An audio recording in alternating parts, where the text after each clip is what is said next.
창세기 25장 11절 말씀을 함께 보도록 하겠습니다. 창세기 25장 11절 말씀, 우리 한 절을 함께 읽도록 하겠습니다. 아브라함이 죽은 후에 하나님이 그의 아들 이삭에게 복을 주셨고 이삭은 부엘라 헤로이 근처에 거주하였더라. 아멘. 오늘 본문은 창세기 25장에서 아브라함의 마지막 삶과 죽음, 그리고 하나님의 약속이 다름 아닌 이삭을 통해서 이어지는 모습을 분명하게 보여주고 있습니다. 아브라함은 그두라에게서 자녀를 더 낳았지만 모든 소유는 이삭에게 주며 언약의 계승자, 말씀의 계승자가 누구인지를 분명하게 밝히고 있죠. 오늘 본문이 무엇을 말하고자 하는지 함께 살펴보도록 하겠습니다. 내용 관찰 1번입니다. 아브라함은 후처 그두라를 통해 얻은 아들에게 무엇을 합니까? 아브라함은 이 그두라에게서 낳은 아들들에게 재산을 나누어 주되 이삭에게서 멀리 떨어진 땅으로 보내줘.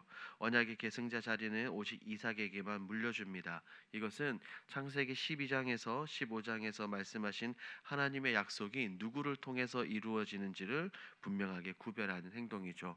내용 관찰 2번입니다. 성경은 아브라함의 죽음과 장래를 어떻게 기록합니까? 아브라함은 175세를 삶을 누리고 노년기에 평안히 죽어 자기 열조에게로 돌아가게 됩니다. 그의 아들 이삭과 이스마엘이 함께 마므레아 막벨라 굴에 장사를 하죠. 이는 믿음의 조상이 약속의 땅에서 안식하며 그의 믿음이 다음 세대대로 이어지는 이 장면을 보여줍니다. 이 부분은 연구와 묵상에서 우리 조금 더 자세히 살펴보도록 합니다. 연구와 묵상입니다. 아브라함이 헷 족속에게서 밭과 막벨라 굴을 사서 그곳에 장사된 사실을 자세히 기록한 이유는 무엇입니까?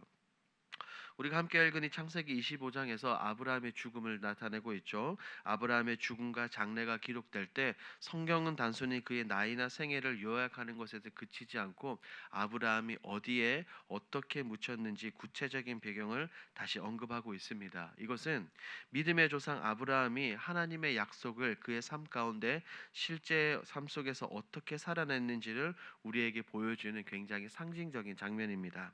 아브라함은 하나님께서 이렇게 분명하게 말씀하셨죠. 너와 내 자손에게 이 땅을 주겠다라고 말입니다.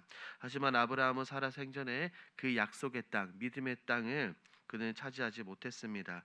하지만 그는 그 약속이 언젠가 자신과 자신의 자녀들을 통해서 이루어질 것을 믿고 사라가 죽었을 때, 사라가 하나님 곁으로 갔을 때 헷 족속에서 정식으로 돈을 주고 땅을 사서 매장지로 삼았습니다. 그리고 나서 아브라함은 이렇게 표현했죠. 나는 이 땅에서 나그네요 거류민이다라고 고백하면서도 약속의 땅 한복판에 하나님의 말씀과 자신의 신앙과 소망을 그곳에 묻었던 겁니다.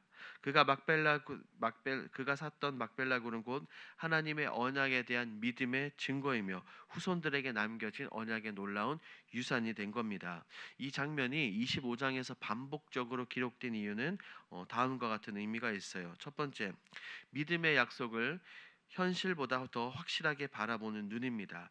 아브라함은 땅을 물려받기 전에 이미 신앙으로 그 땅을 소유했던 것이죠. 두 번째, 막벨라굴은 아브라함의 믿음을 후손들에게 전하는 신앙의 기념비라고 볼 수 있습니다.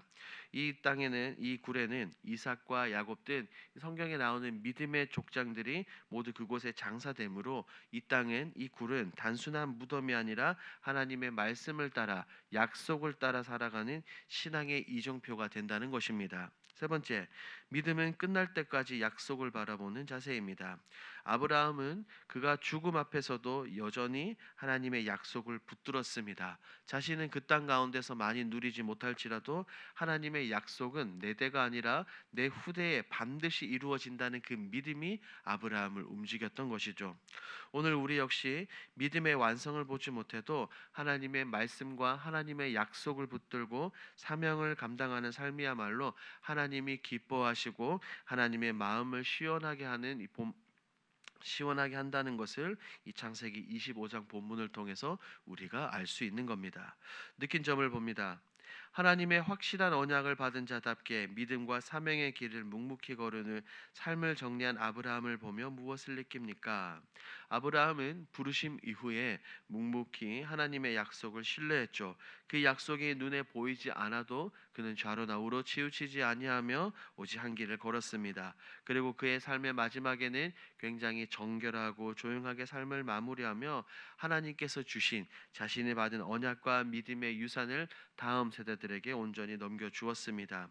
이런 아브라함의 모습을 아브라함의 삶을 보며 마음이 숙연해졌습니다. 나는 지금 어떤 흔적을 남기며 살아가고 있는가?